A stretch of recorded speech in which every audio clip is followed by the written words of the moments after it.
section cost, machine capacities, and optimal farm size.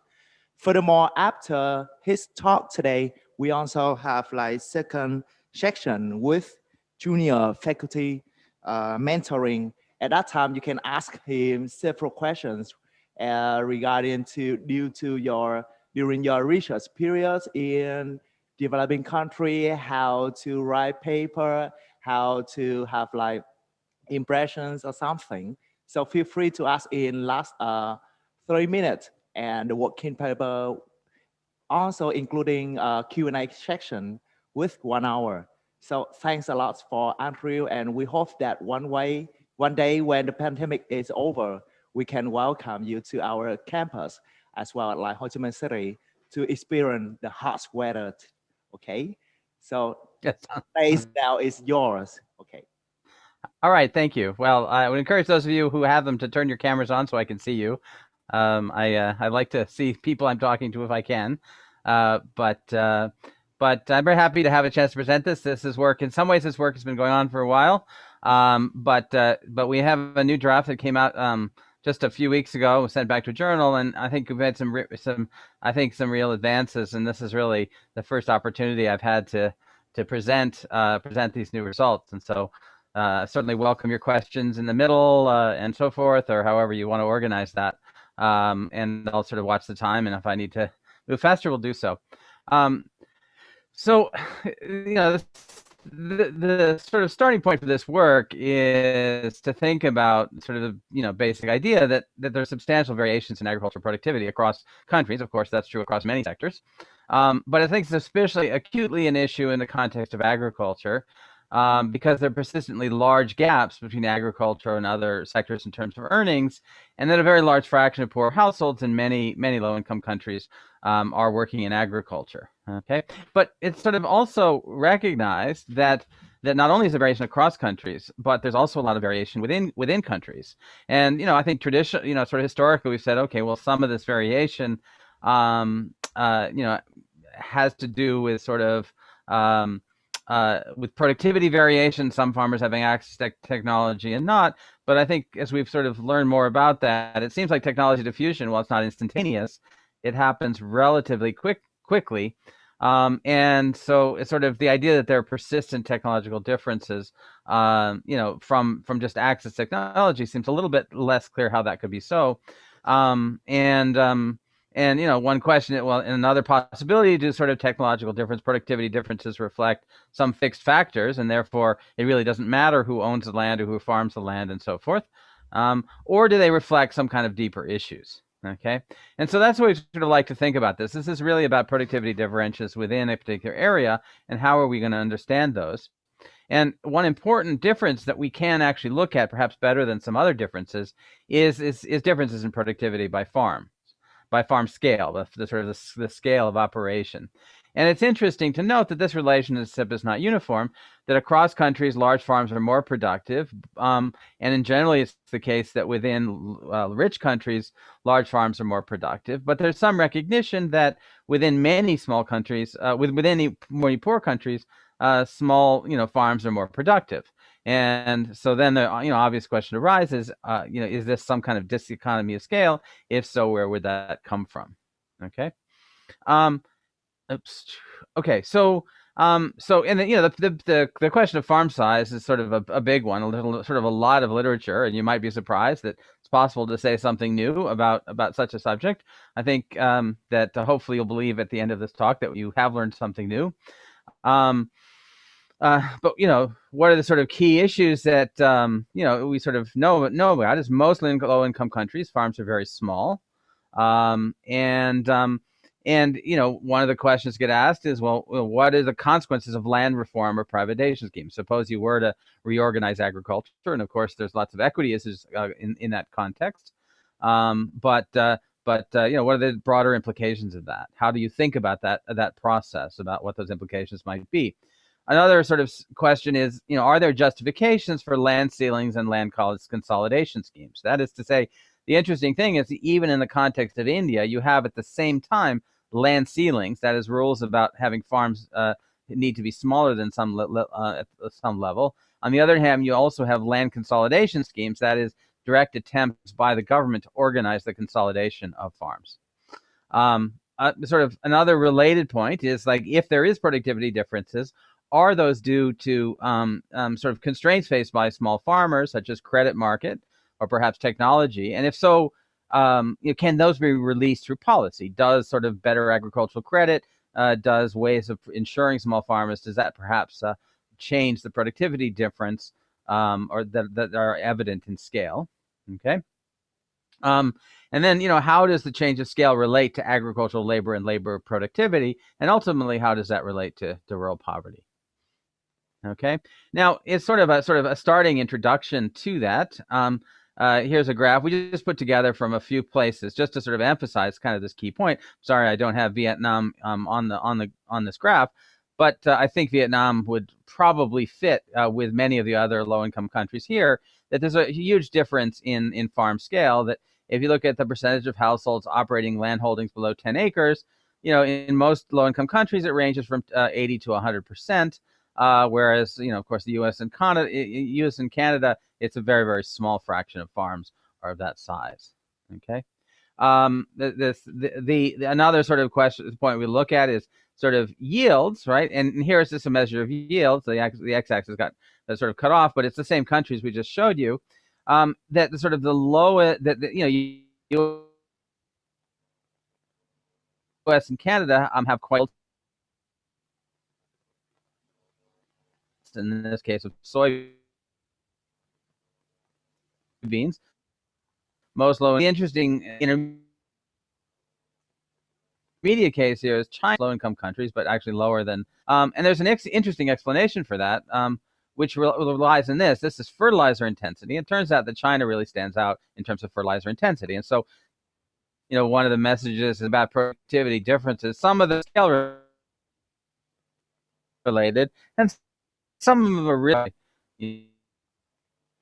why input use might be. But this sort of fact that sort of yields tend to be higher in low-income countries than higher in high-income countries, and associated with larger farms. It's also the case that that in various measures of yield per acre, okay, or things that might be related to that, you see a very pronounced difference that's very common across low-income countries, which is higher yields among the very small farms, the 2 to 3 acre farms, and lower yields among the larger farms, right? And so despite the sort of cross-national and even to some extent within national difference in high-income countries, there's this persistent what's called the inverse relationship. It doesn't that sort of higher yields are found on small farms, and the question is, where does that come from? Why might that happen? Okay. And let me skip. And then another interesting fact, which I think is less well understood, is the fact that that with some modern data sets, you can actually look at autarky in terms of which households are carrying out the farming without reference to buying or selling of labor. Okay.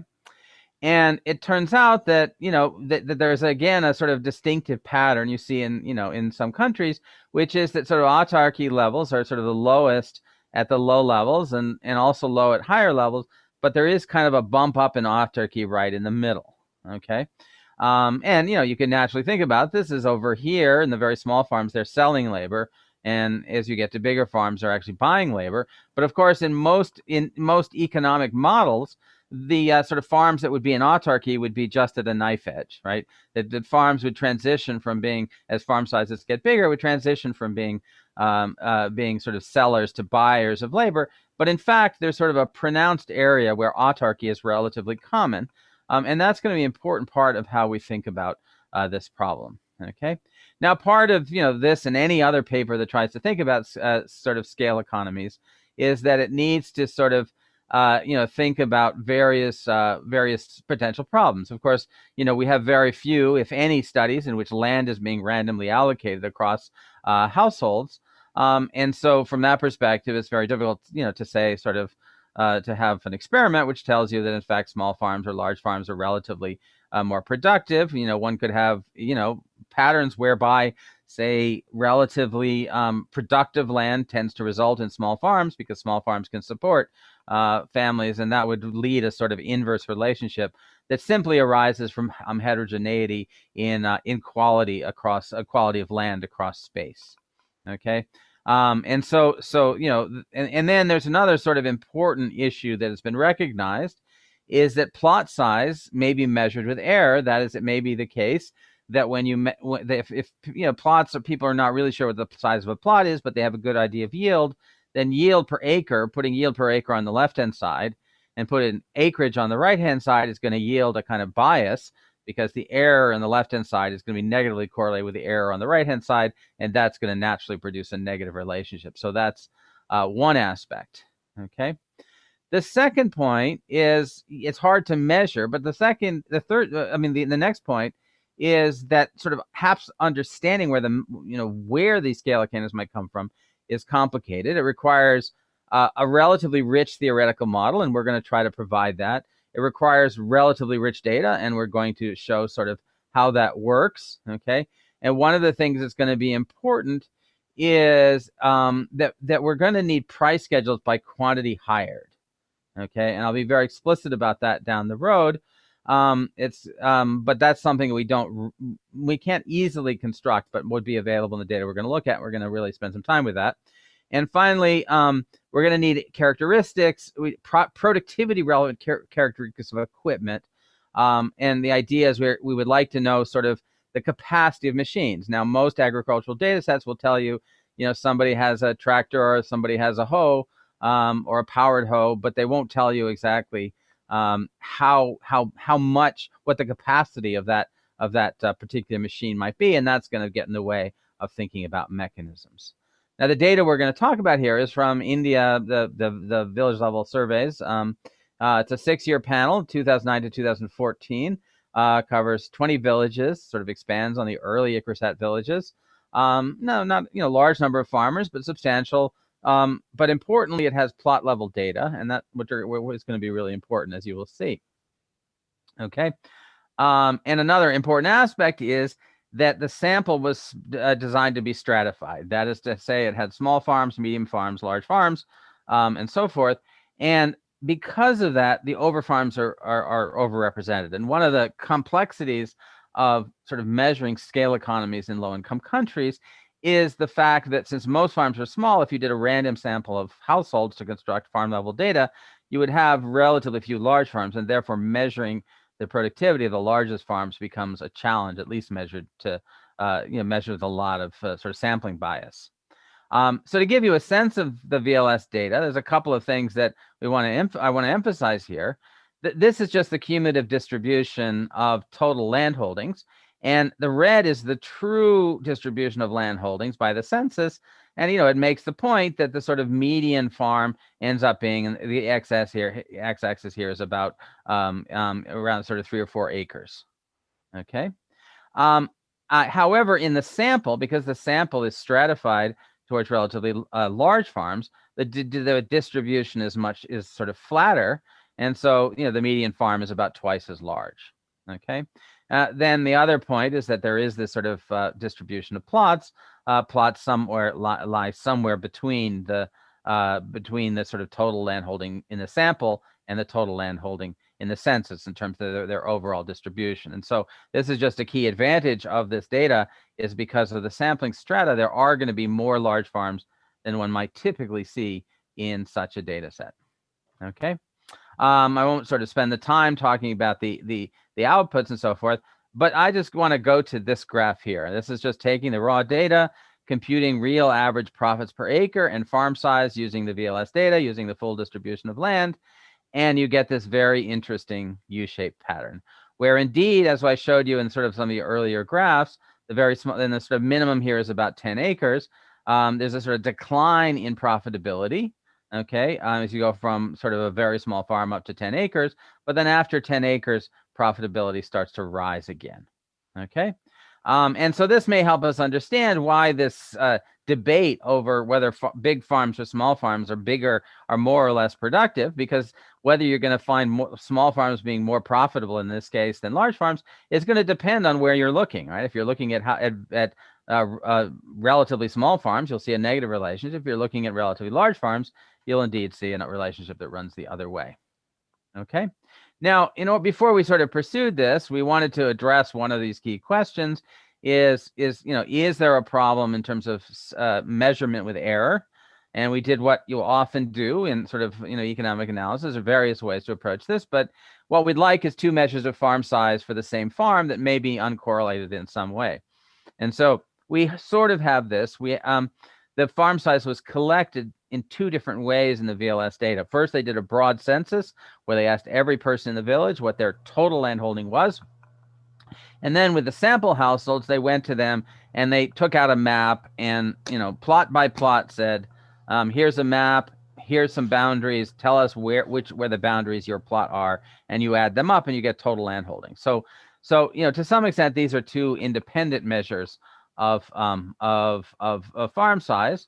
And so we can actually ask the question, well, if we use an OLS estimate of the relationship between profitability per acre and acreage versus an IV estimate where we instrument one noisy estimate with the other, what do we see?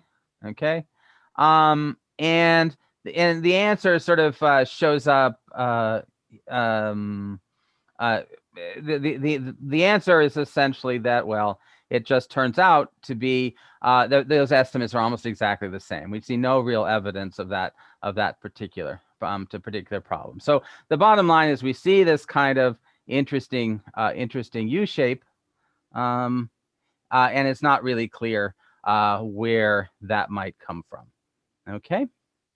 Okay. So let me. Okay. So now another question that might arise is, to what extent do the sort of variation in profitability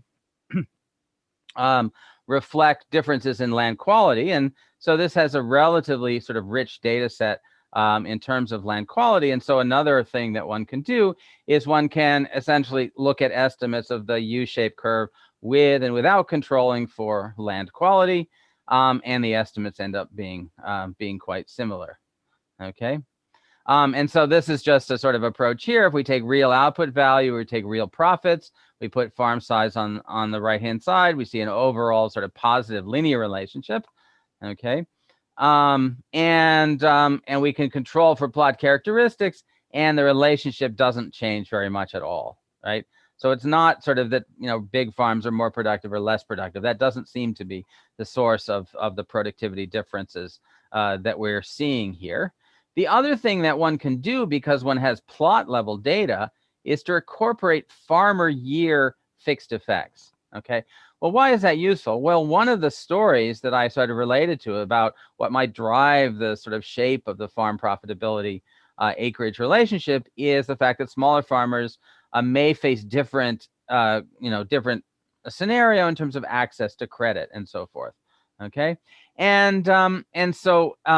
So if it's a farmer specific factor that drives this productivity difference, then one would expect to see much the same relationship if one looked at that if one controls for farmers fixed effects and one's therefore comparing plots within the same farmer, then that productivity relationship should be fundamentally different. And the answer is, well, that's not the case. That when you control for fixed effects, you get, roughly the same estimates of the productivity relationship. So that tells us that the relationship between sort of profitability and acreage doesn't have to do with a farmer specific factor like access to credit. It must have something to do with the size of the actual plot that's being farmed. So this is kind of highlights, importantly, the notion of a plot relative to a farm. And the idea is that when you compare a big plot and a small plot for the same farmer, you see roughly the same evidence of scale economy. So that's sort of the first important clue. Okay. And just to convince you of that, here are some sort of non-parametric estimates of the relationship between productivity and acreage. And, what I want you to see is, in fact, the sort of U-shaped curve arises If you use the red curve, which is in effect the one that I showed you, okay, truncated a slightly different place, okay, it's also there if we control for soil characteristics. It looks exactly the same U shape, not quite precisely the same, but very much the same. And then within farmer, we also get the same U shape, okay? So this is really telling us this U shape is really a matter of sort of the area of contiguous farming. And so that has to drive our thinking on something like this, okay? Now, one of the things that we're going to highlight in the model when, as we come along is an important sort of feature, which is that farmers of different sizes tend to use different amounts of work per day, okay?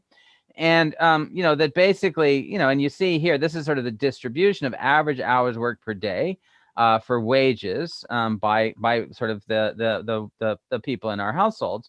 And you see that indeed many people, a large fraction of workers, when they work for 8 hours a day.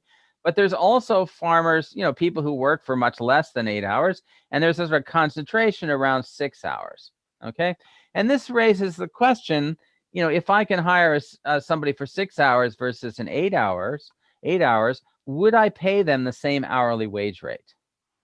Okay. If we think about, someone who's at the minimum wage, say, okay, we would expect that if people are being paid the minimum wage, then the amount that you pay for 6 hours of work per hour, it should be exactly the same as the amount you pay for 8 hours per work. Okay. And so that's something that we want to focus in on. And essentially what we're going to do is we're going to try to understand this U shape. Okay. And we're going to incorporate into this idea two important concepts. The first is, okay, that in fact, it's not the case that the hourly wage is the same if you work for 6 hours versus 8 hours. In fact, they're different. There's some notion of a fixed cost of hiring a worker.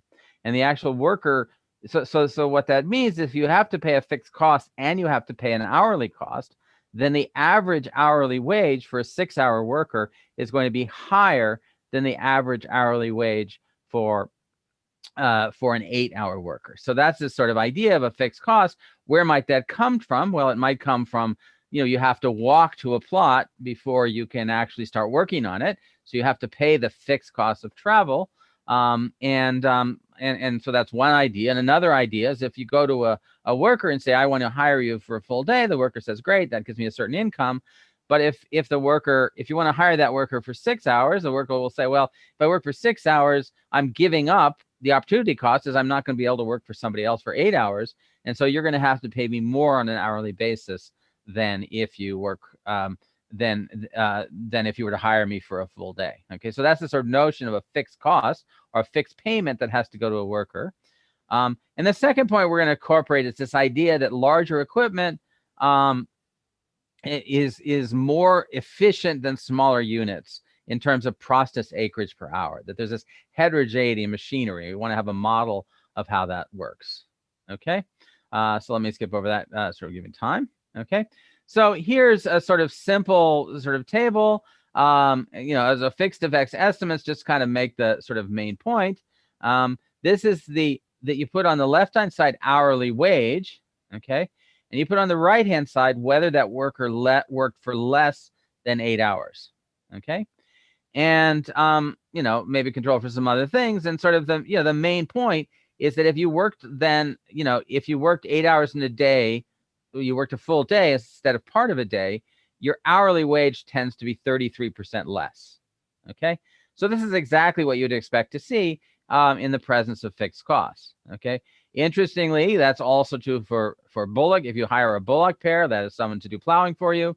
But it's not the case if you hire a simple piece of machinery like a sprayer.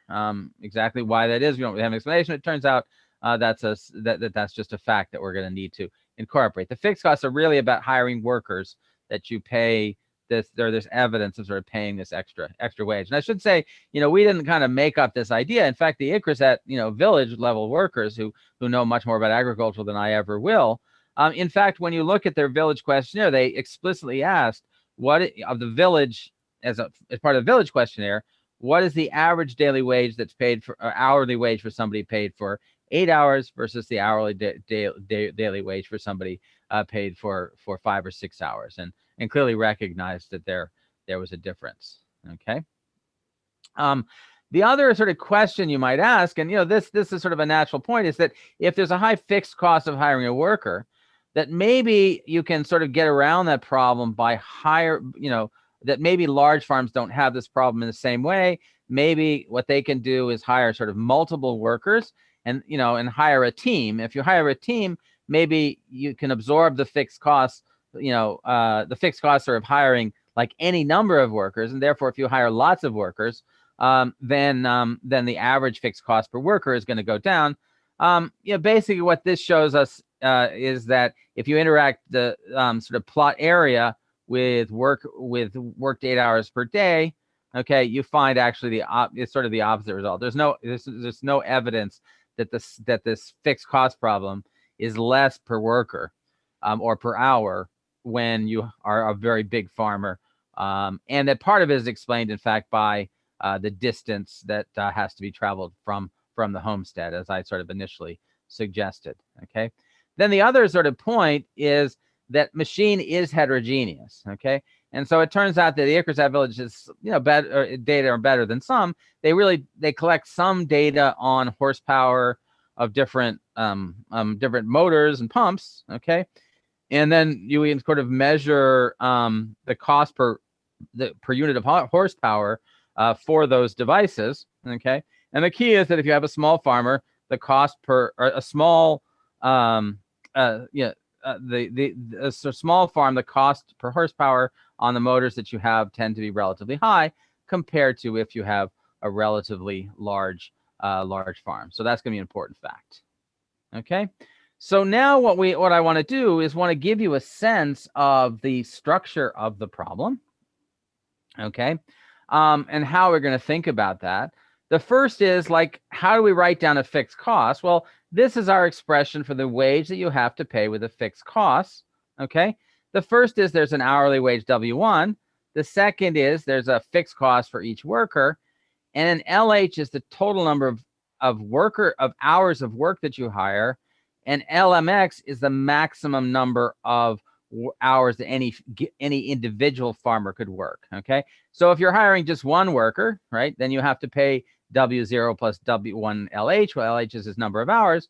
If you hire 2 or 3 workers, then you're going to have to pay 2 or 3 fixed costs plus the variable cost for each worker.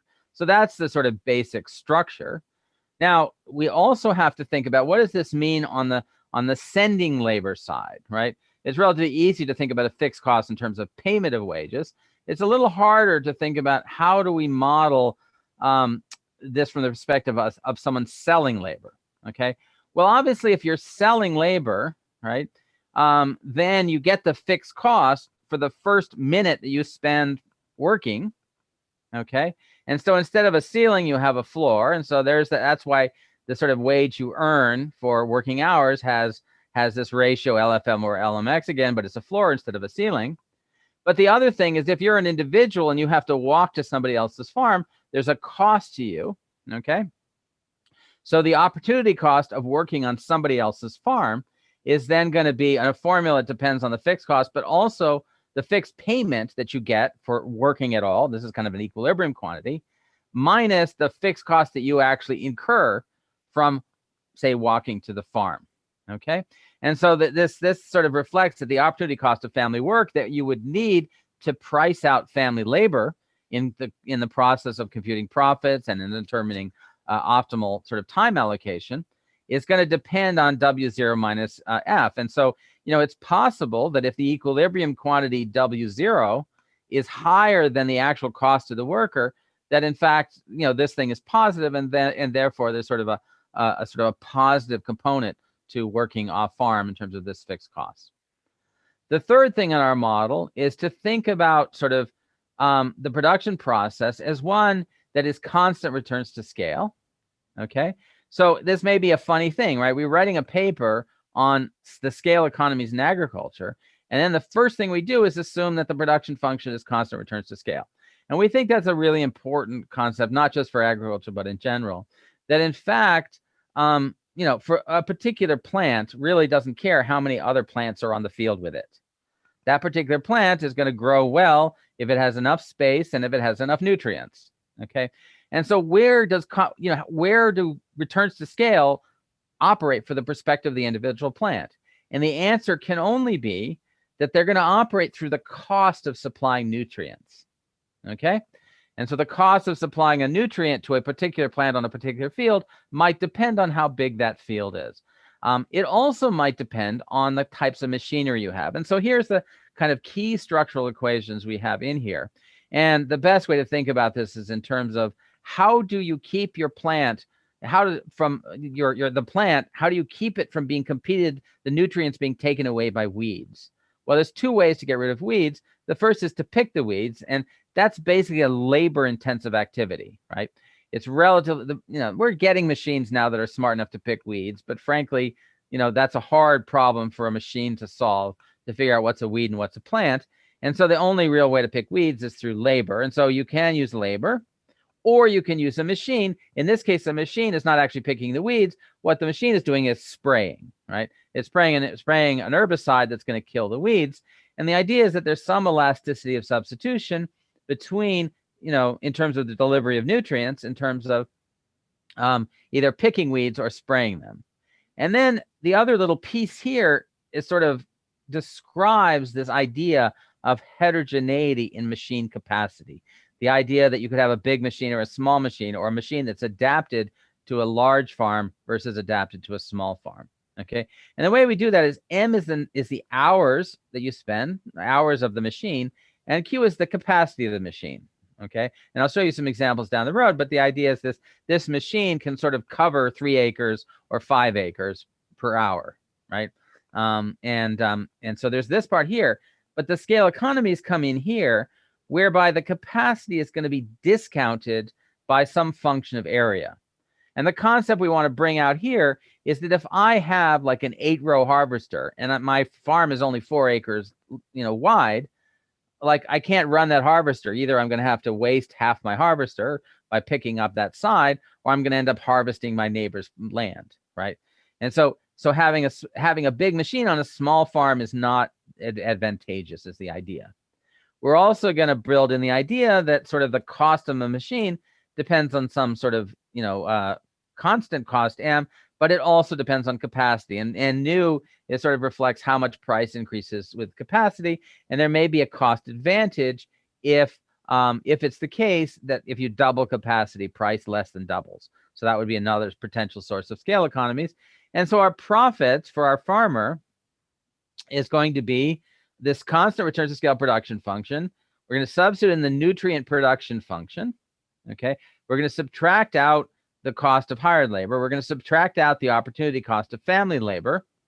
And we're going to cost out the cost of machinery. And notice that M is also here, and that reflects the idea that when you run a machine, you have to have a worker with the machine, right? And so, theta would typically be 1. It would say, well, you need to give up 1 hour of work per hour of machine. Okay, so that's the basic structure of the model. Okay, now, we're dealing with this kind of a fixed cost problem.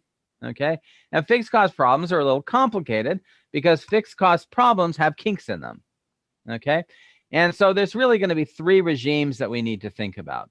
The first regime is when a farmer is they're selling labor off the farm. Okay, and basically there's that's going to be the case, right? You can think about a small farm and get that farm getting bigger. Initially, what's going to happen is as the farm gets bigger, okay, you're going to bring workers who used to be working off farm onto the farm. But if the shadow price of time for those workers, the opportunity cost of their time, is constant, basically it's not the amount of worker per acreage that's going to be allocated is not going to change. And what that says is for the very smallest farms, as acreage gets bigger, profits per acre are going to be relatively flat. Okay. And then you're going to hit some bound, which we call A star here, where sort of 2 things are true. First, the opportunity wage is just equal to the marginal product of labor. And second, you're just indifferent. The amount of work of family work that you want to hire is exactly equal to the amount of family members you have. Okay. And so those are the 2 and gets to the first regime. Okay. Then there's going to be a second regime. Now, the second regime is what is really what we're going to call the autarky regime. What's happening here? Well, because you have a fixed cost of hiring a worker, if your farm gets a little bigger, right, you'd say, okay, what I'd like to do is hire a worker for an hour, okay? But if I hire a worker for an hour, I have to pay the fixed cost plus the variable cost. So hiring a worker for an hour is actually very costly to me, okay? So what's going to happen as my farm gets bigger is instead of hiring a worker, I'm going to continue only to hire, only to work with my family labor. And so what's going to happen over in this second regime is that the acreage gets bigger, the amount of workers stays the same, and so the amount of acreage per worker is going to get smaller and smaller, okay? Because acreage is getting bigger and your output is smaller, okay? And so over this period of autarky, what's going to happen is profitability per acre is going to be falling, okay, until you get to the point where you want to demand so much off-farm labor that you're willing to absorb the fixed costs, okay? If you're willing to absorb the fixed cost, then you're no longer in this situation. You're going to bring outside workers in to work with you on the farm, okay? And so then profitability per acre will stop falling, okay? So that's and then you get to this third regime where essentially you're then paying the fixed cost and hiring a worker for variable costs. And so that's where you have these kind of three regimes to think about. You have, the off-farm selling, the labor selling, you have autarky, and then you have a situation where you're hiring labor because you're willing to absorb those fixed costs, okay? We also have to solve the capacity equation.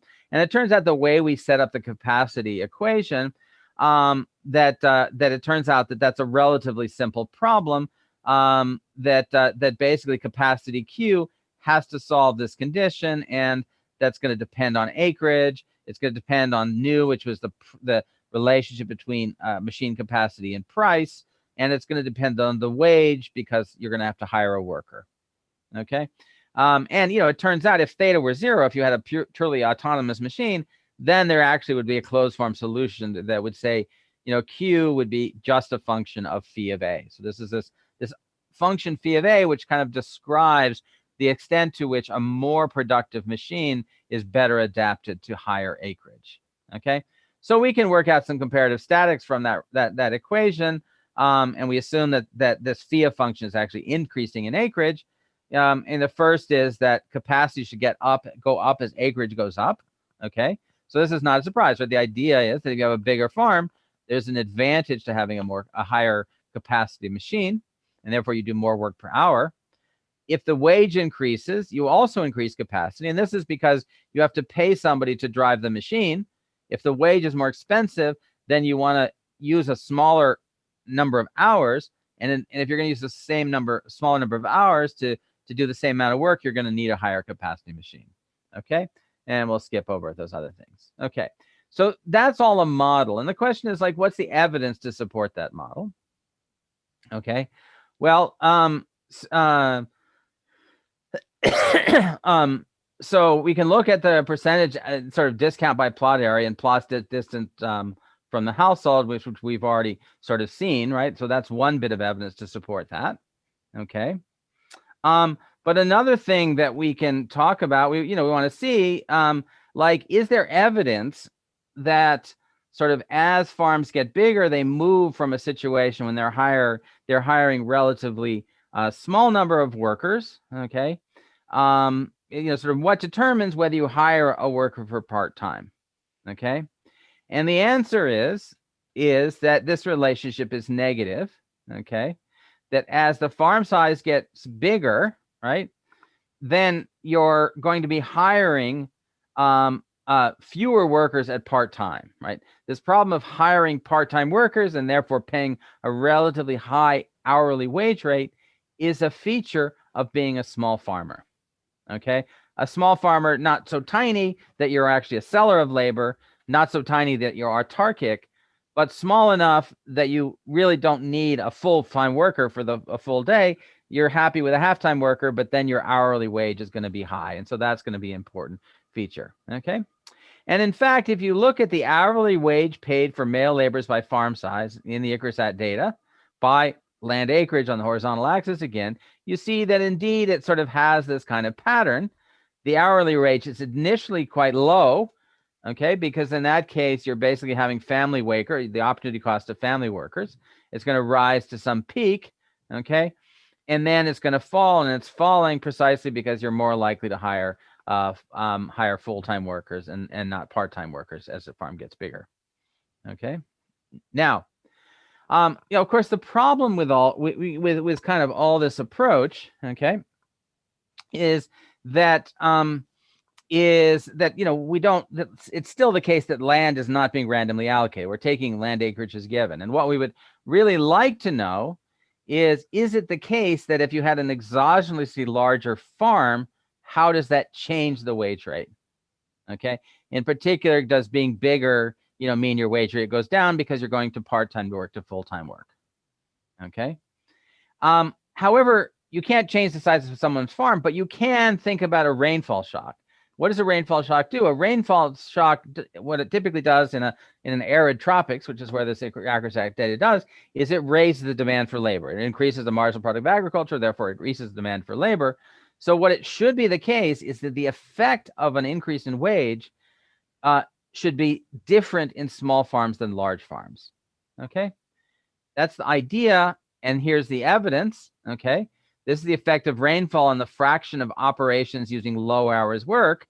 Okay, and you see that if you have relatively small farms, it's barely significant, but the point estimates are very clear. Okay, or the pattern is very clear that if you're a relatively small farm and it rains, then you tend to hire more small-time workers. You move from the autarky regime into the hiring part-time workers regime. But if you're a large farmer, right, you move from having a part-time worker to a large for full-time worker, and so there you see a negative relationship essentially here from rainfall. Okay, and the same thing happens, not as precisely estimated with rainfall, that broadly speaking, wages get higher when it rains for smaller farmers. They actually get smaller when it rains for large farmers, and that's obviously fits with our model of fixed costs and this idea of moving from part-time to full-time work. So that's the basic idea. Okay, and this is just showing those graphs in a kind of linear structure rather than a non-parametric one. It basically supports what I'm going to say, what I've said. But I think an interesting result here is something that is ultimately going to surprise people. The error transcript. It basically says that an increase in rainfall is lowering the hourly wage. Okay. Now, in general econ, of course, I just said that more rainfall is going to mean the wage will go up. Okay. But this is picking up this sort of idea that when the rainfall goes up, it is true that for the same number of hours the wage goes up. Okay, but the hourly wage depends on the fixed costs, and if the hours goes up, the average amount that's paid per hour ends up going down. Okay, so that's consistent with this model. Okay, now let me talk a little bit about machines. Okay, which is sort of the second part of the model. So land sizes, we have a series of results here, and we'll take you through them. So this is the fraction of farms using sprayers and tractors. What is clear that larger farms are more likely to use tractors and sprayers, perhaps no surprise there. Okay. What is perhaps a surprise is that the per equipment hours for tractors and sprayers by farm size, remember the incidence of sprayers goes up, but notice that the hours using a sprayer goes down. Okay. So why is the hours per spray, hours going down even when the incidence is going up? Well, the answer must be because each hour is more productive. Why would that be? It would be because the larger farmers are able to use higher capacity machines. So this kind of gives you an overall sense of what's going on. Okay, we have weeding costs, sprayer costs, and as I said, those are kind of substitutable activities. That as farms get large, the weeding labor costs go down and the sprayer costs go up. And this is consistent with this idea that the cost per hour of sprayer goes up. Why is it going up? It's not going up because the people who rent out sprayers charge more to large farmers, it's, at least in the context of our model, it's because the sprayers that are being rented are bigger, higher capacity. Okay. Now, in order to sort of think about this a little further, we really wanted to estimate this fee function, like how do the machine scale economies work? And so what we did is sort of set out a method of moments method here, which essentially takes our first order condition, our first order condition from optimizing capacity, and it takes information on sprayer costs, and then sort of and estimates this model. Okay. And so we can kind of do that. Okay. And let me skip over that given the time. Okay. And just give you a sense of sort of what we're talking about here. So here are 4 different sprayers. Okay. So I wrote to this company, Kristen Craft, and I said, give me your price list of sprayers.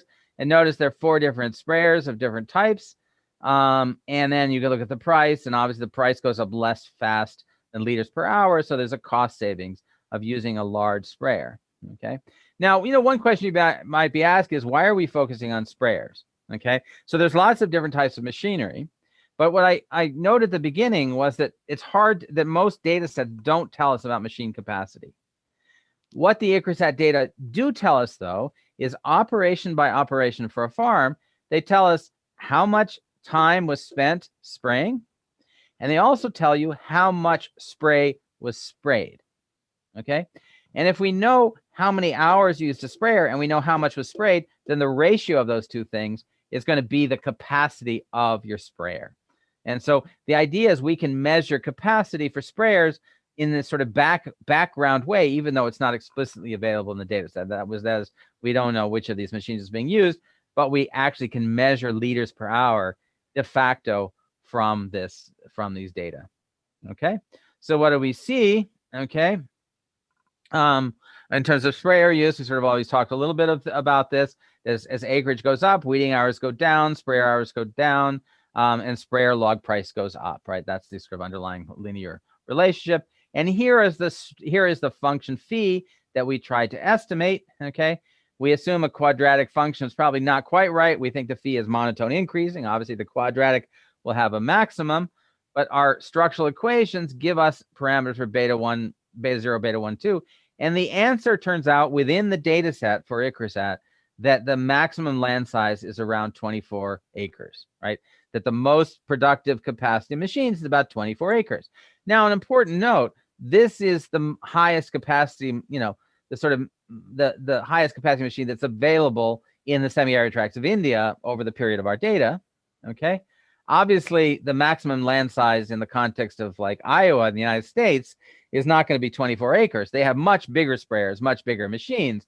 And so part of the what we've learned from this is that the sort of the optimal size of a farm will in part depend on the technologies available. If I went to India and established a 300-acre farm, I would have a very difficult time purchasing, renting, and servicing the kind of sprayer that I would use if there were lots of other large farms around. And so it helps to understand a little bit that this debate about large farms versus small farms and what the optimal size farms is got to be context dependent. It depends on the technologies that are available, and the technologies that are available to a particular farmer will depend on the distribution of other farms in the area. Okay.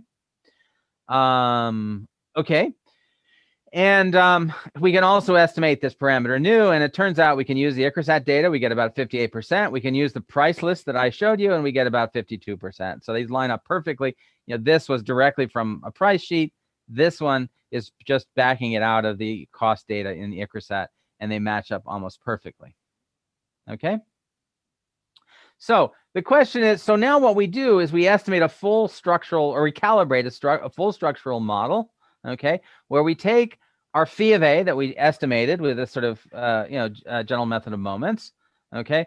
We take we take the sort of the earnings data, the wage data, and we also, there's a few parameters that we fix, but then we try to sort of ask the question, does our model incorporate fixed costs that are big enough in order to explain what we see in the data? Okay. And so the red is what we see in the data. Okay, and this is one of the sort of moments we target. We target sort of the acreage at sort of 7 different profits per acre, the acreage at 7 different points along this curve. Okay, and then this is what's produced by our model. Okay, and what I hope you see is that broadly speaking, these effects match up pretty well. Okay, and one interesting question on this size is, well, what is the fixed cost here? Well, it turns out the fixed cost, okay, is actually quite high. It amounts to about sort of 3/4 of a daily wage. So the fixed cost ends up being a big component of the wage. And the question is, well, is that realistic? Well, it turns out if you look at our previous tables, okay, you can actually back out an estimate from the wage data of what the fixed cost has to be, because we have this regression of the average daily wage on the number of hours. And it turns out to be exactly that number, right? It's very consistent. The magnitude of fixed costs that we're seeing in the wage data fits almost exactly with what we need in order to fit the profits per acre data. Okay. A second thing that we target in terms of our calibration is output per worker. Okay. The actual data looks like this. Output per worker increases a lot with acreage. Our model is a bit sharper, but it also has the same qualitative pattern. And the weird part is right here. Why does output per worker go up right about 10 acres? And you may remember that 10 acres is precisely where profits per acre goes down. Okay, so this is my favorite point to make in this paper, which is that in part because, that sometimes when we talk about profits per acre, people say, well, why is profits per acre what you want to look at, and why you want to look at? And we think there's a justification because profits per acre describe the return on land. And if land is being allocated efficiently, profits per acre should be the same on every size plot. Clearly, that's not the case. Okay. But what's interesting is that output per worker is maximized precisely where profits per acre is low. So if you wanted to design a policy on maximizing output per worker, you would precisely pick the most inefficient point that you could, right? And so that's a point, I think, that has broader implications than what we did. Now, here's an untargeted moment. This is labor hours per acre and land size, okay? And, it's not perfect. We don't quite get the right dip down here, but the overall pattern is pretty good that we're able out of sample to predict how many hours of work were spent on different size farms using our model, even though that was not a targeted moment. Okay, so then the last thing that I want to do in just a few minutes is say, okay, this is fine. What we find is that in partial equilibrium, the optimal farm must be around 24 acres. Okay, so the question that our referees pushed us on, and in some sense it's in the title, so it was our fault, okay, is okay, like, is that really the optimum? Okay, and the obvious problem with that argument is that it's a partial equilibrium model. We can say, okay, for the current wage rate, 24 acres is the optimal profits per acre. So we can maximize profits per acre in our society by having every farm be 24.5 acres. But of course, the wage rate is not going to stay constant if you make bigger farms, because one of the implications of our model and our data is that larger farms use less labor. So if you go to larger farms, the labor per acre is going to fall, and that in principle is going to push up the wage rate, or push down the wage rate. The more the wage rate falls, then the less advantageous machines will be relative to labor, and therefore you're going to shift away from high capacity machines, and therefore the optimal farm size is going to be smaller. Okay, so in order to answer the question, sort of what would be the, what would maximize profits per acre in India in terms of farm size, we have to know how much the wage falls. Okay, and so what we do is we build in a kind of an urban model. Okay, sort of we get information on, there's sort of, various studies of the labor elasticity demand in the urban area. And we say that the workers who lose their job in the rural area because of land consolidation will move to the urban area. That'll give us some estimate of how much the wage has to fall. And so now we can actually figure out for different size farms what the what the profitability per acre would be. And then we can find the profitability per acre in general equilibrium that is optimal. Okay. And so here is our story, what the calibration tells us about various things that we might care about. Okay. This is in our baseline. This is basically from the data. This is the partial equilibrium, or the case where the wage doesn't fall at all after the adoption of larger farms. And then this is where we use this urban wage elasticity, which is estimated in the literature of minus 0.4. Okay, so what do we see? Well, it turns out the optimal farm size, is basically not variant to the falling wage, which we were surprised to see. Okay, profits per acre sort of rise a fair bit with, but maybe 500, maybe 10% between the baseline if you have larger farms. So like the reason to expand farm size, it's not going to actually raise profits per acre very much. It raises its sum. Okay, what does go up a lot in this new model is agricultural output. Okay, there's a huge increase in agricultural output. What's going on there is that through the large farms, you're able to use higher capacity machines. Higher capacity machines have lower cost than labor, and therefore, okay, and therefore the marginal cost of nutrients to the plant is lower, and therefore you apply more nutrients, and therefore output goes up a lot. So it's a big expansion of output associated with maximizing farm size. Again, that was something we really didn't know ex ante, but it turned out to be the case. Profits per worker go up a lot. Okay, output per worker also exceeds a lot, really for the same reason. It turns out that wages, hourly wages, don't fall very much in general equilibrium. Okay, and there are two reasons for this. The first is that because the shadow price of labor has gotten, or of nutrients has gotten lower, like you do more of everything, and some of that involves workers. Okay, and so you have bigger farms, lower costs of inputs. You're actually going to use more workers as long as workers are not perfect substitutes. And the other reason is that in fact, so many farms are autarkic in the current state, right? They're 5 to 6 acres, and autarkic farms underutilize labor because of the fixed cost of hiring workers. Okay, and so it turns out that the current regime is actually underutilizing workers as well. And so when you go to this sort of larger farms, you actually don't lose very many workers per se.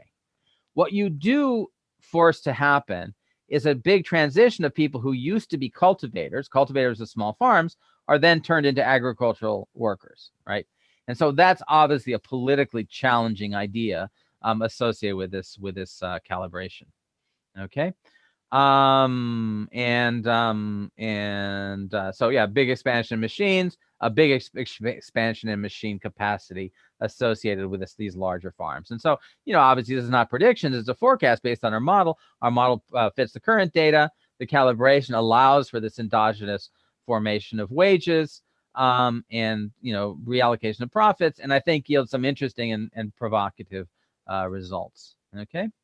So, let me not take the time to say anything more. Hopefully I'm happy to take some broader questions before we sort of move into the other session. So let me stop there, and happy to have a question or two about this, and then we can move into the second part.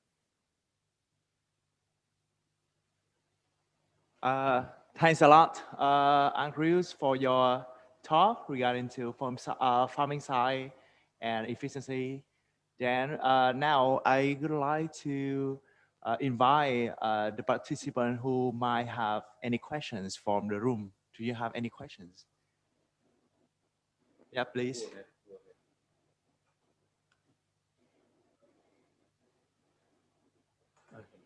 Hi, Andrew. So thanks a lot for your presentation. I think that it is very nice studies.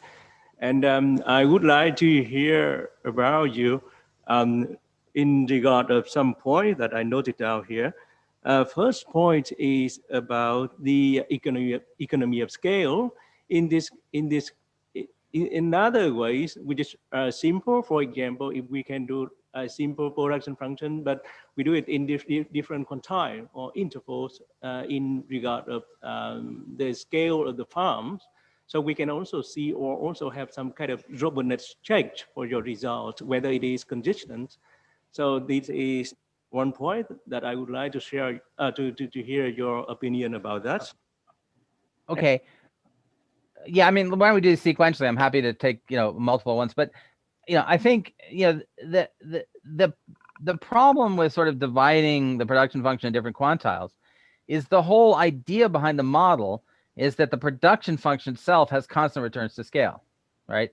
That the scale economies don't come from the production function.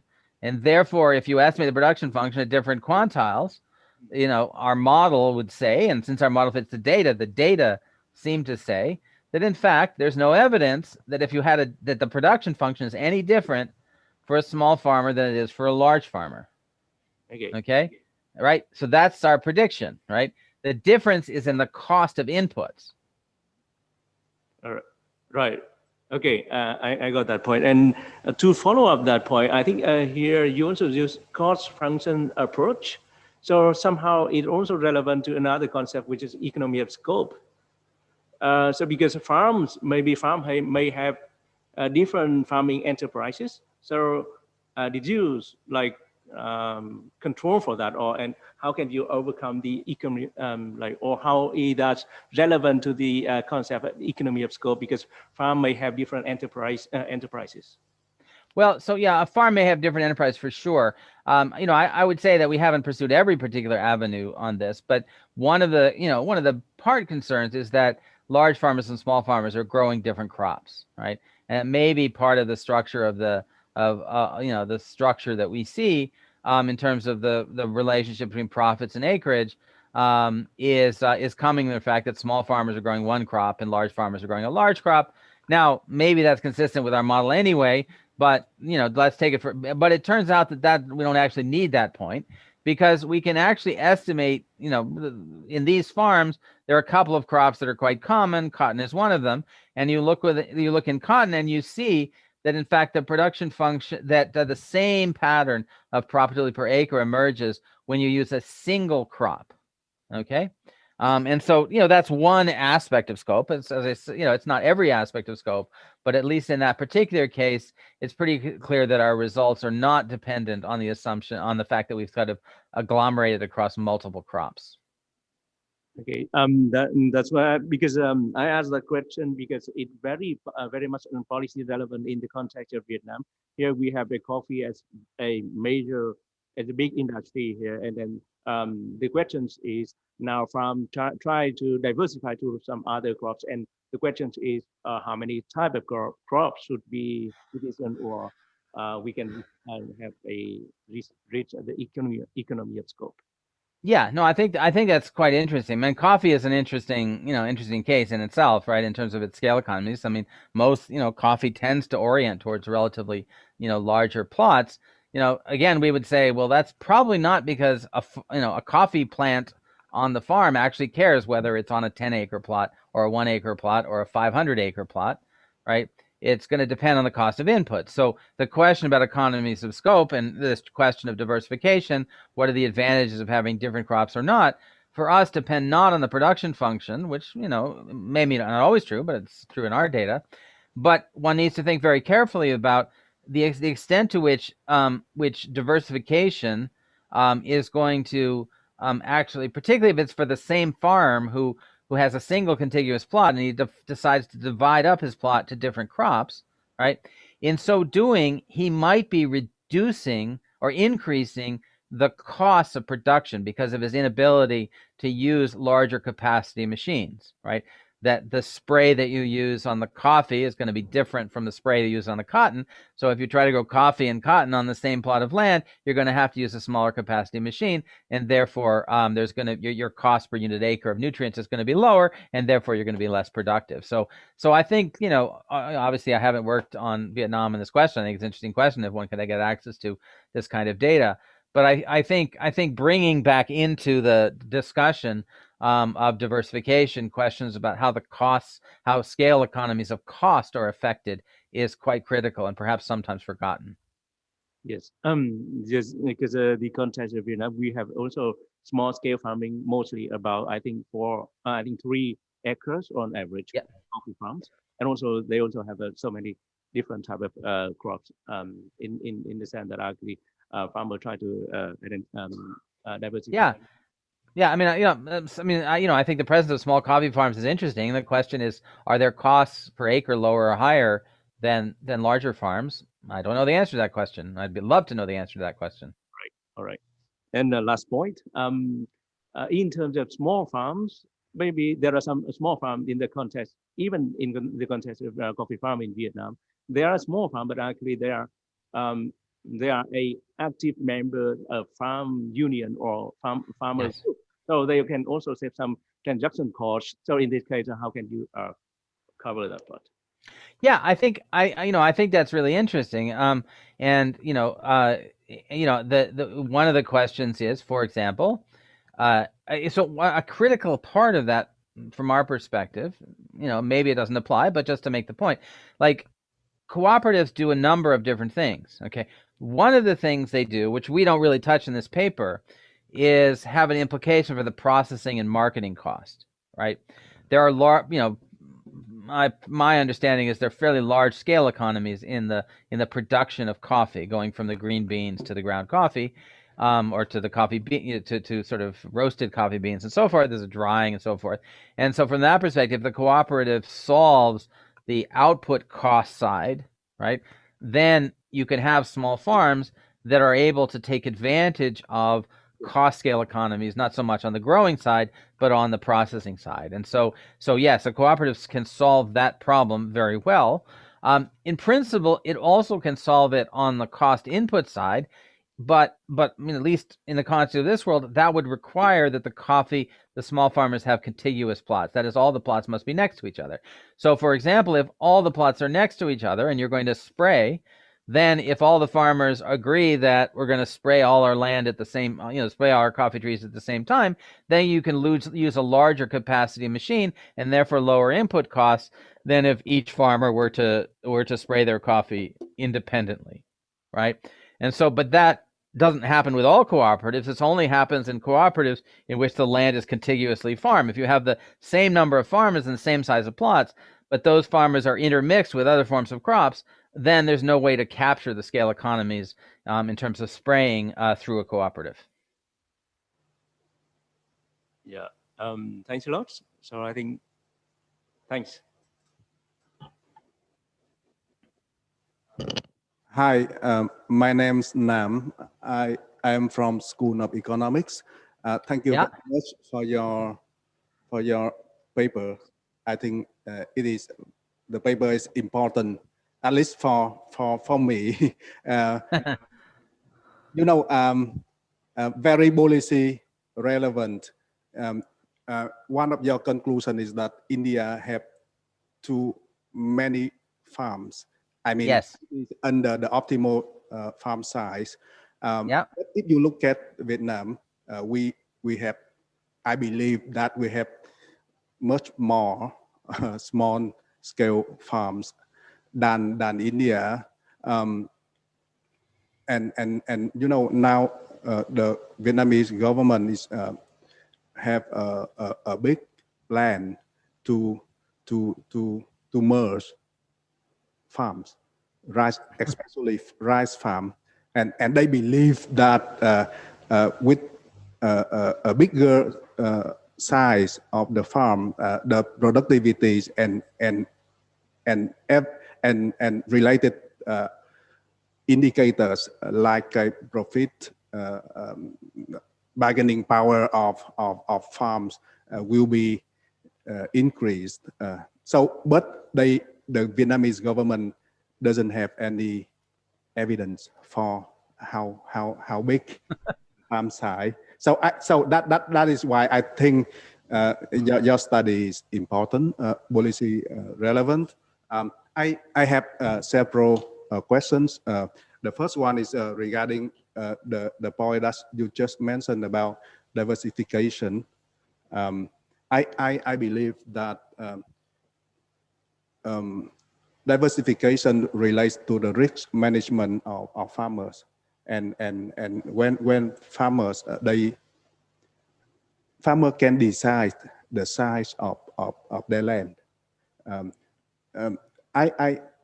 What I observe in reality in Vietnam is that when farmers a big land plot, they divided it into small plot for different crops as a risk management strategy for the uncertainty in price, uncertainty in weather, many factors.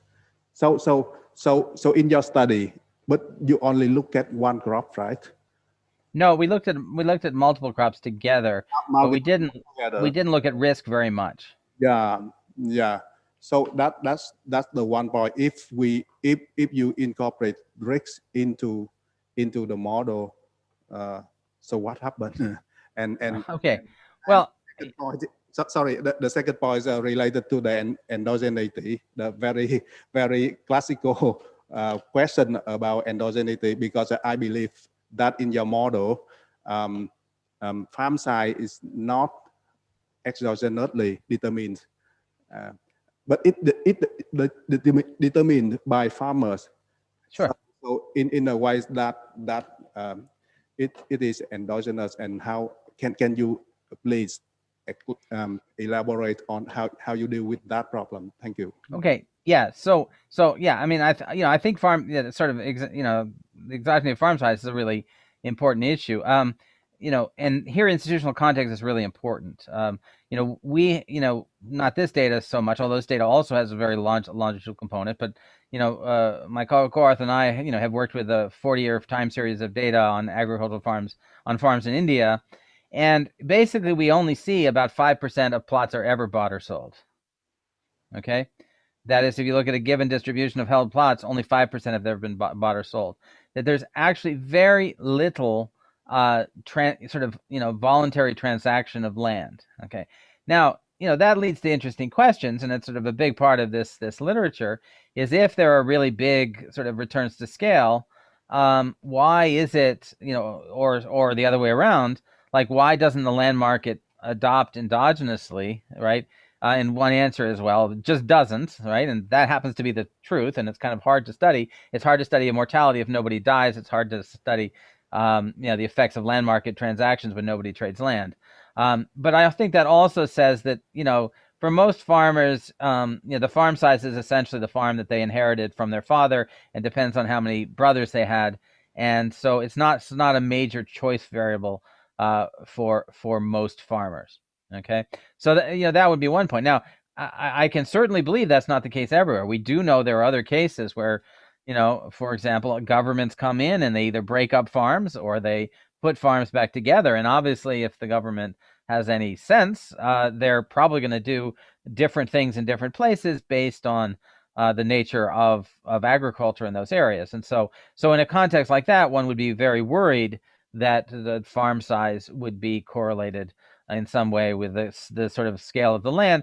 But we see no evidence that, in fact, that the land quality in India is correlated with the scale of land. Obviously, there may be some unobservable that is, but if so, it's not that, because we can measure that. And so we don't think it's a problem in India, but it is a problem in many other places that one would have to address in a different way. Our rainfall exercise was an attempt to address that in part, though, because we could actually vary, in some sense, the labor demand on a farm without varying its size, and we could do that in a reasonably exogenous way. I think diversification and risk is a very real issue, and I think the bottom line is everything we know about about farmers, and I think there's been some recent RCT evidence that has, I think, underscored this brilliantly, is that risk is a really important part of agricultural decision making. Okay, and we don't have it in our model, and probably it's the case that there would be an incentive to have different crops if we had more risk or more risk aversion in our model. However, since we can see the same results for one crop as we see for multiple crops, we that sort of suggests to us that the problem is not purely one of risk. It really for the same crop we see the same results, and so it's not a diversification, it's not what's driving things here. The bottom line is, if it doesn't rain in India, it's going to kill your cotton as much as it's going to kill, your sorghum.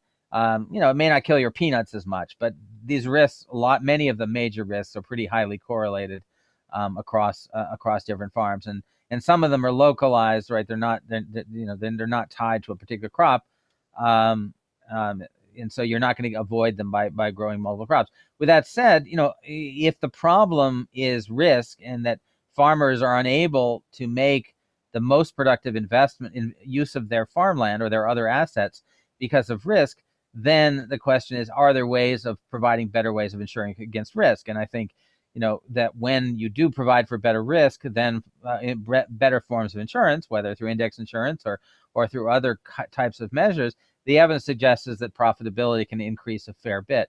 And so it may well be that, the solution there is not necessarily let's have small farms or more diversified farms because of risk.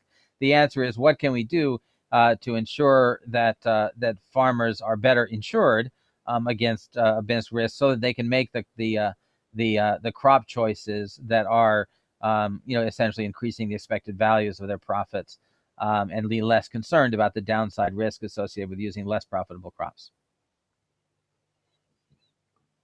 Thank you.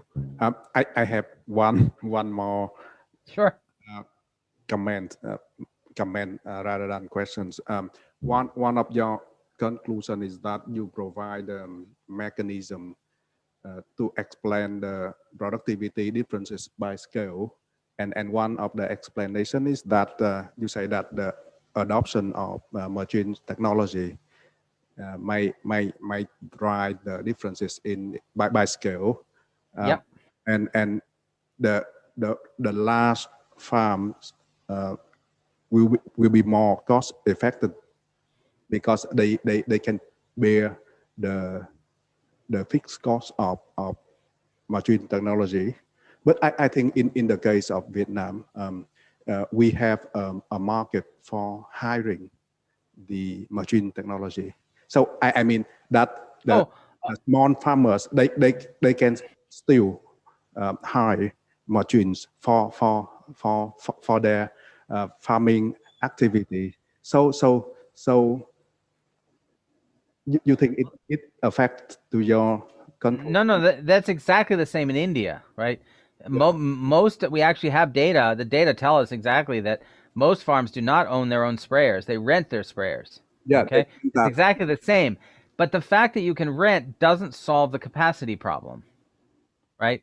It's still the case that I go to somebody and I rent I rent a sprayer, and if I have a big farm, I can rent a big sprayer, and I can do my work in less time, and I pay less per acre than if I'm a small farm. So I think the rental point is that's exactly what we're seeing as well. It's not that. I want to be clear about that, because that's that sort of misconception that's often made.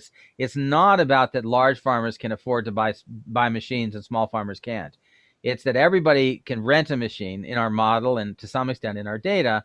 And the problem is that people can rent different size machines, and that only the large farmers can rent the most productive machines. Okay. Yeah. Thank you. Thanks a lot. So I'm not sure any online participant have questions. Sure, I can. Please go ahead. Oh, can you guys hear me? Yeah. Oh, okay. All right. Just confirming. So what prevents? So I noticed the the scale on your graph where the minimum profitability is it seems like you could take those farms and potentially split them in half, and then the profitability would increase. What mechanism prevents farmers from, say, recognizing that another individual could purchase that land at a profit to them and selling it off, or I don't know, running both halves of their land as if it's precisely right. So I part of that, it's a difficult question to ask because we observe so few transactions, and so one answer is that and my usual answer to this in other contexts is that it's very difficult to price land to sell. Okay, particularly when there's scale economies, and also in some other work I show that there are actual spillovers across plots. So my productivity depends on what my neighbor is doing, right? In a world like that, there's no such thing as a law of one price. And so, agreeing on sort of changing the size of your farm turns out to be hard, and that's a source of market failure. And so that's maybe the first answer is that, unless, real estate markets are notoriously, notoriously thin in most contexts. In India, they're especially thin. Now, that doesn't say you can't necessarily sell your land, but you'd have to agree on a price, and you have to be how to distribution of the surplus. Normally, it's interesting you ask the question that way, because normally the question I ask is, well, if your conclusion is that the large farmer is the most profitable and you have lots of small farmers, how come you can't get from A to B? Okay. And obviously, when you ask the question that way, there's a very clear answer. If I want to go from a 3-acre farm to a 20-acre farm, I have to buy up 8 other farms, right? And those farms have to all be my neighbors. And in some sense, if I buy 2 of them, my profit per acre goes down, right? Because I'm hiring I'm hiring fewer workers, right? And so it's pretty easy to see why it's very hard to take advantage of the larger scale economies.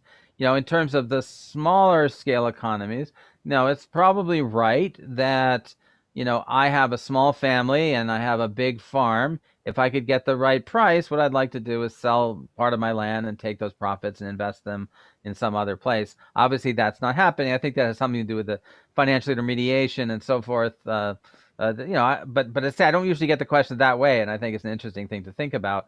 I usually think about it the other way, that it's very difficult to achieve the larger scale. But I'll think more about that. That's a good question. Thank you. Yeah. Any questions so far? Regarding to the paper? Then if not, I think we can move to section 2 with junior mentoring.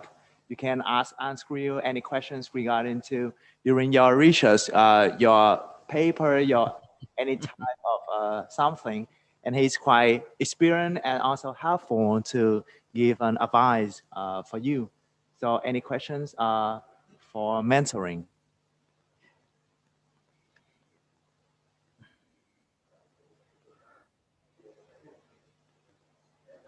Anh là hỏi đi anh. I should also say I am the editor of the Journal of Development Economics, and I'm happy to talk about any aspect of that journal if people are interested. But Brian, do you have any questions regarding to the Journals of Development Economics? Yeah. Well, one second. Let me pull it together.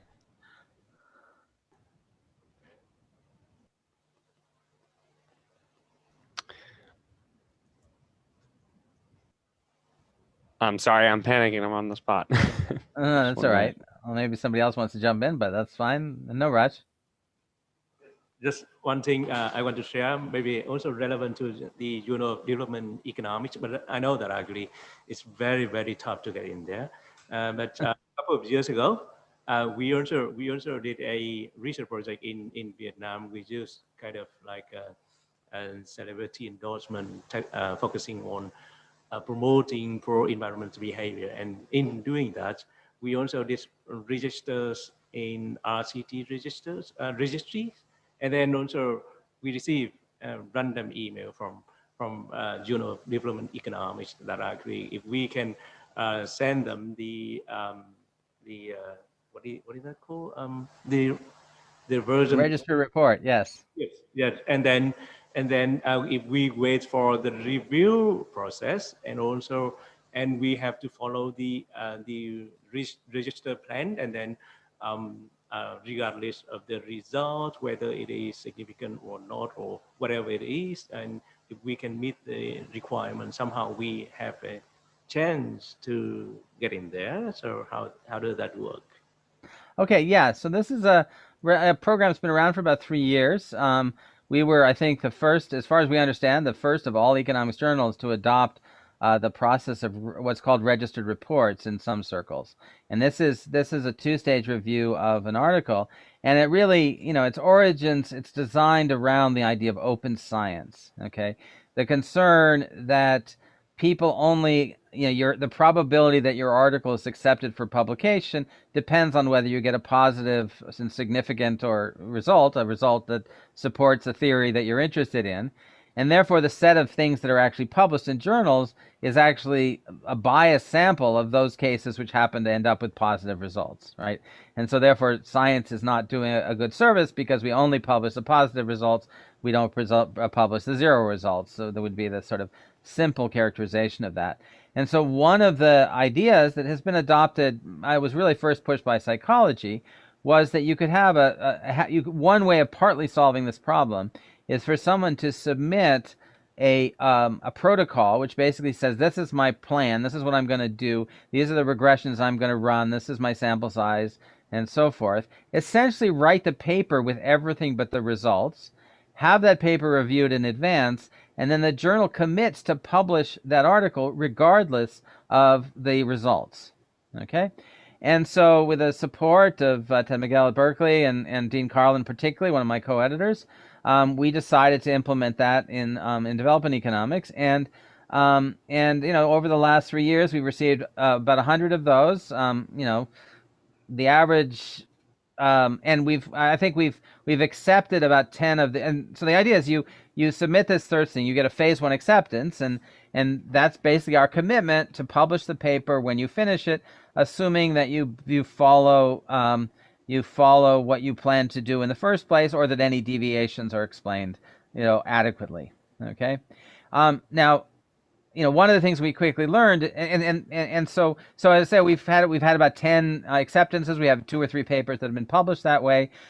We are particularly pleased by the response from junior authors. I think many of them see that having an accepted phase 1 article on your CV earlier in your career can be very helpful. Sometimes I get questions from, senior scholars saying, well, how do you interpret that? And I said, look, it's not quite a publication in the JD, but it does suggest that we believe the research is of a quality that it deserves to be in the JD, and that we expect it to be published in the JD. And I think that has proved to be helpful. It's allowed some junior faculty to take on maybe riskier or longer term projects than they might have done otherwise. But I would say, one of the things that we learned early on is that, in psychology, if you promise, I'm going to run a little experiment in a lab, I'm going to bring in 20 people and so forth, like, you can submit the phase 1 report, get it accepted, then you can do the project in a few weeks and you can send back the results. Okay? And not much can go wrong, right? And we realized early on that development economics is not like that, right? When you promise if you set up, say, an RCT in the field, and you promise to do A, B, and C, that there's going to be a lot of things that could potentially disrupt your work. And so we had to be a little bit more flexible in terms of, yes, if you have deviations from your protocol, we're still going to publish the paper. You just have to be very clear about why that happened, and make sure it wasn't something that you chose. It was something that was, in a sense, chosen for you. Okay? And so we adopted that policy. I think it's been a good policy. I think it's worked well for the authors we've had. I wanted to mention that is because if we hadn't done that when COVID came around, we would have been in a big mess. Okay? Because everybody's protocols had to be changed, right?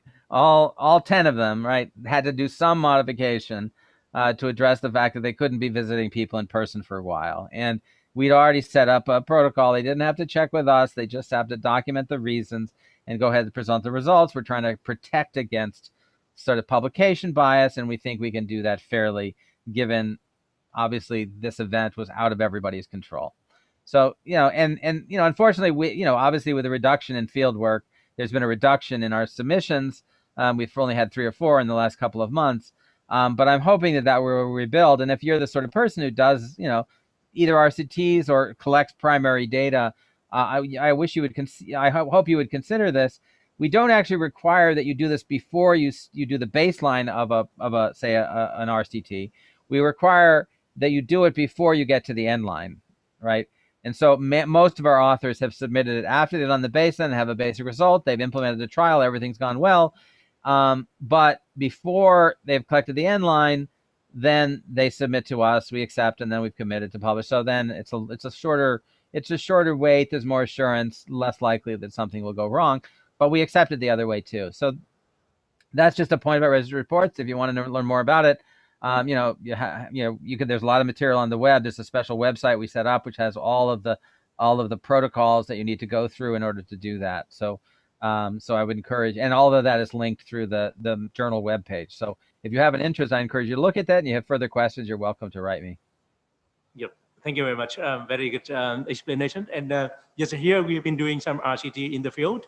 And the one that I mentioned that I agree, we did RCT in the field, but I agree, we follow a research project. There are some deadlines, so we have to strictly follow the deadline because of the research project required to conduct the field experiment. So we couldn't wait for the review process before going to the field. But yeah, we learned a lot from that. And thank you very much. Hopefully in the future we can have something. Sure. Thanks.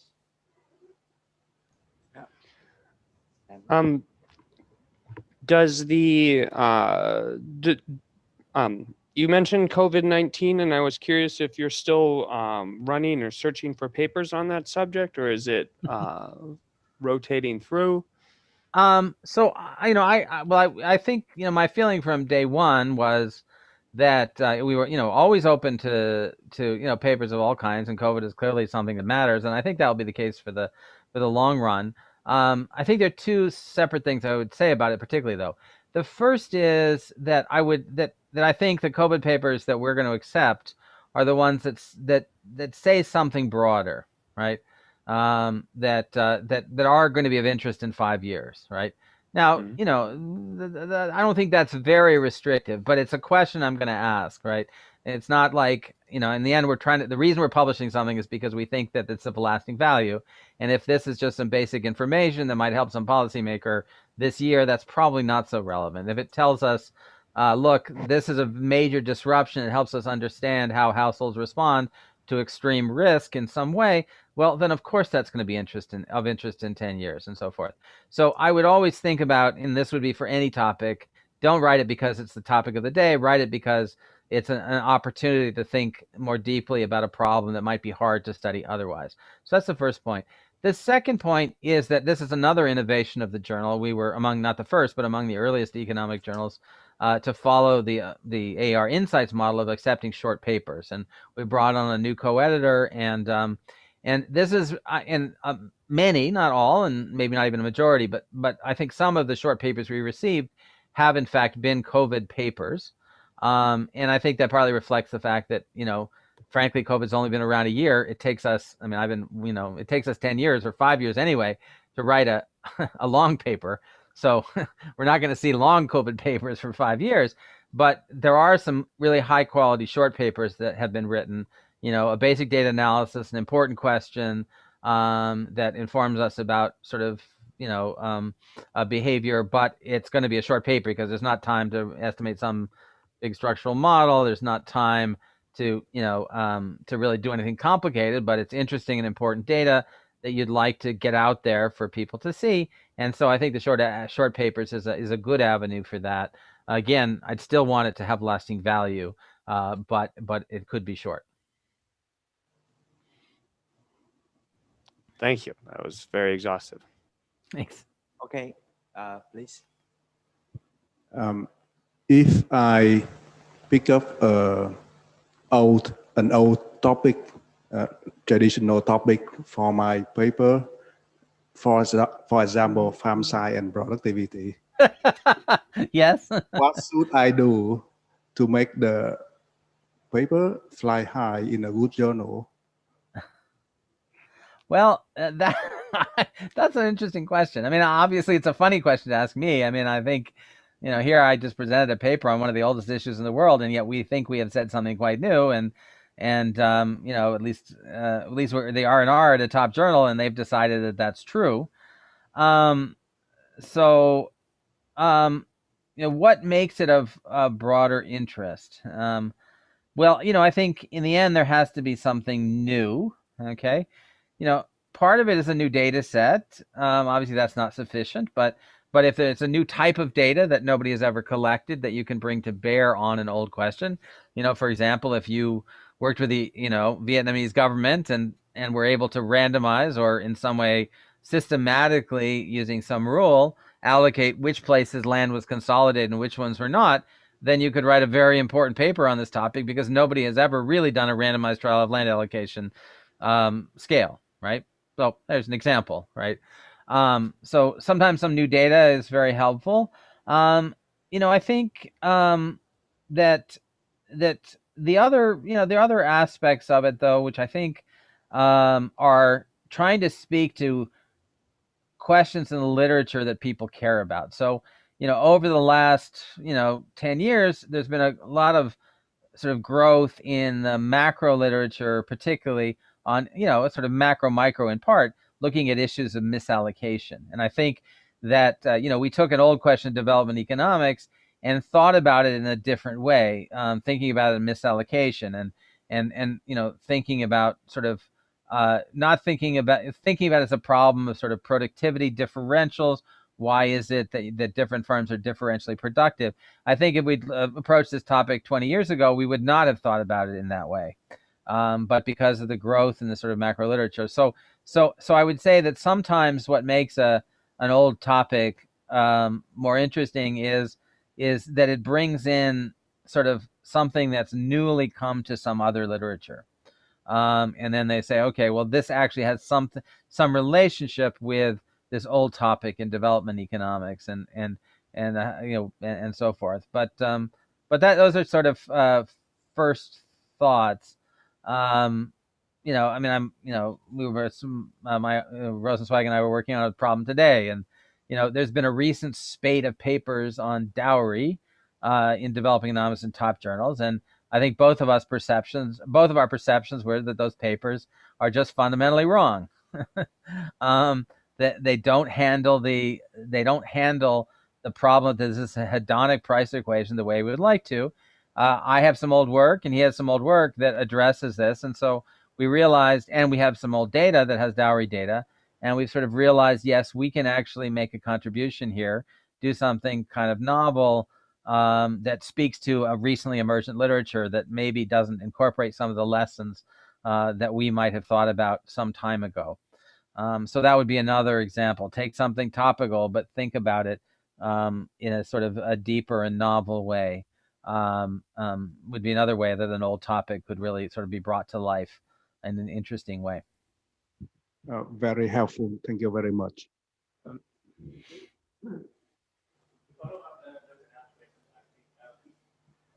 We may incorporate something like externalities into the production function or productivity and efficiency analysis. So to look at the environmental impact, environmental performance, for example. But sometimes we did that, but still we feel that actually somehow it's not really sufficient to get into a good journal. What do you think? Well, yeah, I think, here's maybe I could just go through, all the papers I've written on old topics. I have this other paper which I mentioned briefly in the talk, and is related to what you just said, about the question of, agricultural spillovers. Like, how do they matter, right? How can you test for them?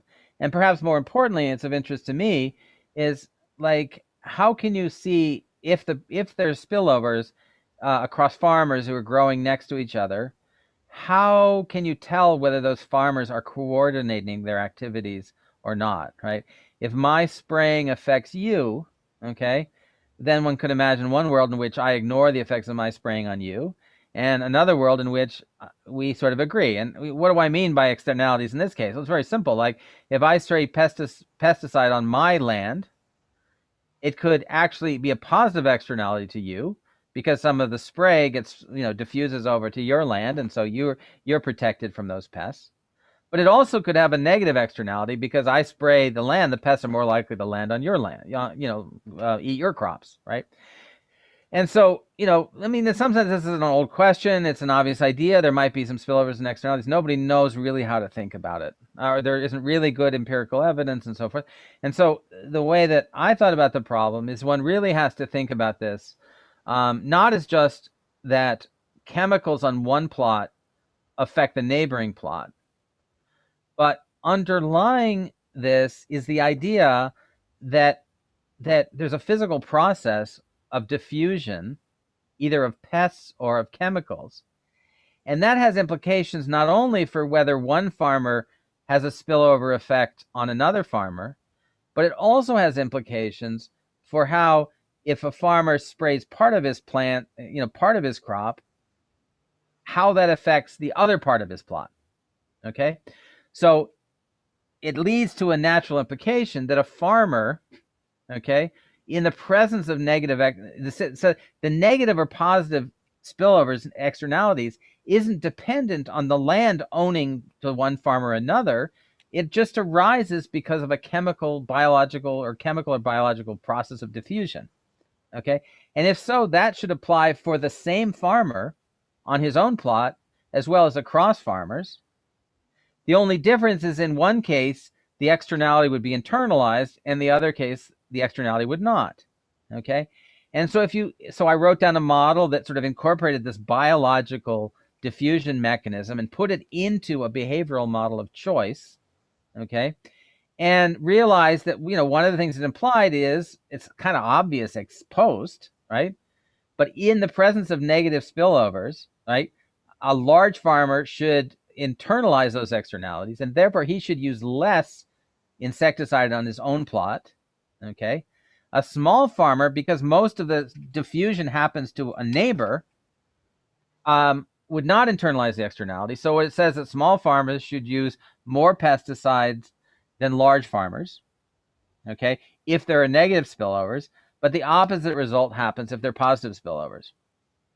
Okay, and what I'm trying to communicate with this is that what drove this, the idea that there's spillovers is an old idea and so forth.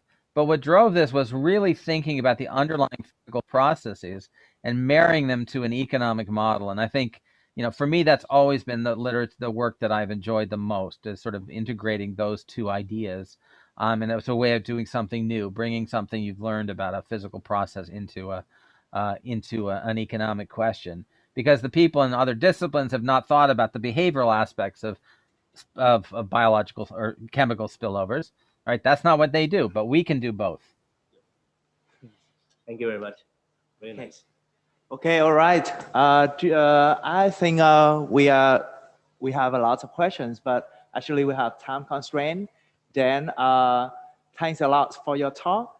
Then today we also welcome the Vice President of University of Economics, Ho Chi Minh City, and he also editor-in-chief of Journal of Asian Business and Economic Study from University of Economics.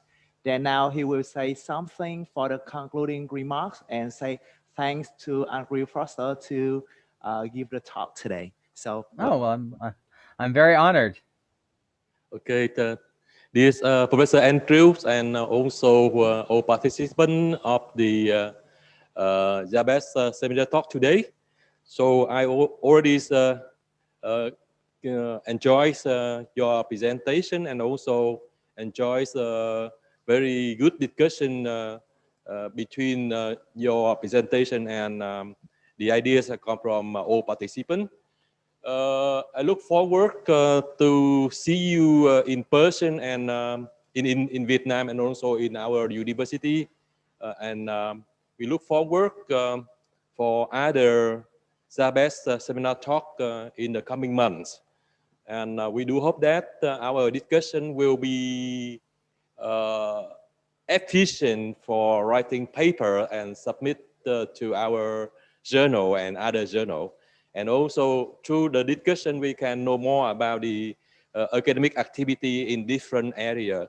On behalf of University of Economics Ho Chi Minh City and also the journal, I would like to thank Professor Andrew for your effort for today seminar talk, and also thank for all participants. Thank you. Thank you.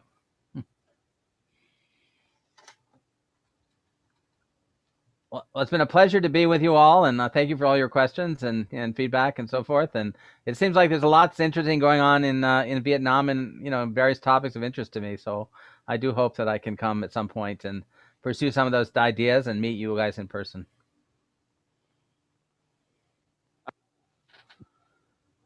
Normally we have like photo section, but actually we also have like online photo section. So the participant online, can you turn on the camera, and offline participant, can you come to the stage? Then IT, can you okay, Andrew, and we have like photo for all the participants. Thanks. Okay.